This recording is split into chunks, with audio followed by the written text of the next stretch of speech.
पुरुषोत्तम मास में किसी की निंदा करना, तामसिक भोजन करना और फल की इच्छा से सांसारिक मांगलिक कार्य करना सबसे बड़ी गलतियां मानी जाती है। इस पवित्र महीने के नियमों को समझाने के लिए नीचे एक प्रेरक कहानी दी गई है। कहानी माधव का अहंकार और मलमास का सत्य। सुंदरपुर गांव में माधव नाम का एक धनी व्यापारी रहता था। वह हर साल पूजा पाठ और दान पुण्य बढ़ चढ़कर करता था, लेकिन उसके भीतर अहंकार कूट कूट कर भरा था। वह अक्सर दूसरों को छोटा समझता और गांव के सीधे साधे लोगों की निंदा करता रहता था। एक बार जब पुरुषोत्तम मास आया तो माधव ने इसे एक बड़ा अवसर समझा। उसने सोचा कि इस पवित्र महीने में वह खूब दान करेगा, यज्ञ करवाएगा, जिससे समाज में उसका नाम और बढ़ेगा। उसी गांव के एक कोने में रामू नाम का एक गरीब और सात्विक ब्राह्मण रहता था, जो चुपचाप भगवान विष्णु की भक्ति में लीन रहता था। माधव ने पुरुषोत्तम मास के पहले ही दिन से अपने वैभव का प्रदर्शन शुरू कर दिया। उसने एक बड़ा भंडारा आयोजित किया।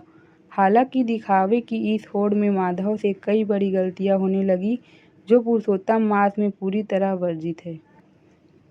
निंदा और अपशब्द कहना। भंडारे में जब एक गरीब व्यक्ति से पानी गिर गया तो माधव ने उसे बहुत भला बुरा कहा। उसने रामू ब्राह्मण की गरीबी का भी मजाक उड़ाया और उसकी निंदा की। वह यह भूल गया कि शास्त्र कहते हैं कि इस मास में की गई किसी की भी निंदा आपके पूरे महीने के पुण्य को नष्ट कर देती है। तामसिक और अशुद्ध भोजन। माधव के घर पर भोजन में शुद्धता का ध्यान नहीं रखा गया। अज्ञानतावश अत्यधिक तीखा, मिर्च मसालेदार और लहसुन प्याज से युक्त भोजन बनता रहा, जो मन में चंचलता और आलस्य पैदा करता है। इस मास में पूरी तरह सात्विक भोजन का नियम होता है। सांसारिक इच्छाओं के लिए मांगलिक कार्य। माधव ने इसी महीने में अपने नए आलीशान मकान का गृह प्रवेश और अपने बेटे के विवाह की सगाई का भव्य कार्यक्रम भी रख लिया।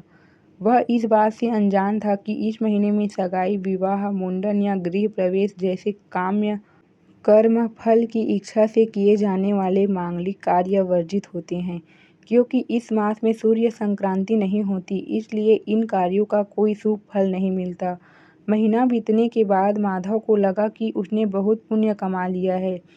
एक रात उसके सपने में स्वयं भगवान विष्णु प्रकट हुए। माधव ने हाथ जोड़कर कहा, प्रभु, मैंने आपकी भक्ति में इस महीने करोड़ों का दान किया, भंडारे करवाए, मुझे इसका क्या फल मिलेगा? भगवान विष्णु मुस्कुराए और बोले, हे माधव, तुमने पुरुषोत्तम मास के नियमों का अनादर किया है। तुमने दिखावे के लिए भंडारा तो किया, लेकिन गरीबों का अपमान करके दूसरों की निंदा की। तुमने मन की पवित्रता को छोड़कर अपने घर में तामसिक भोजन को बढ़ावा दिया। सबसे बड़ी भूल यह कि तुमने इस पवित्र समय को सांसारिक लाभ का जरिया समझकर इसमें गृह प्रवेश और सगाई जैसे मांगलिक कार्य किए, जो इस मास में पूरी तरह वर्जित है। भगवान ने आगे कहा, इस मास में केवल निष्काम भाव से की गई भक्ति, जप और सात्विक दान ही स्वीकार्य होता है।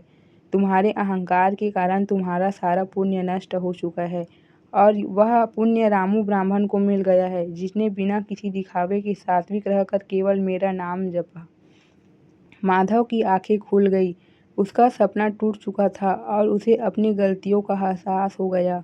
उसने सुबह होते ही रामू और गांव वालों से क्षमा मांगी और संकल्प लिया कि वह भविष्य में कभी भी किसी का अनादर नहीं करेगा। कहानी से सीख। पुरुषोत्तम मास के मुख्य नियम। वाणी पर संयम। कभी किसी की निंदा, चुगली या झूठ नहीं बोलना चाहिए। सात्विकता का पालन। मांस, मंदिरा, लहसुन, प्याज और अत्यधिक मिर्च मसाले वाले भोजन से दूर रहना चाहिए। शुभ कार्यों की मनाही। विवाह, सगाई, मुंडन, नया व्यापार और गृह प्रवेश जैसे कार्य इस महीने नहीं करने चाहिए।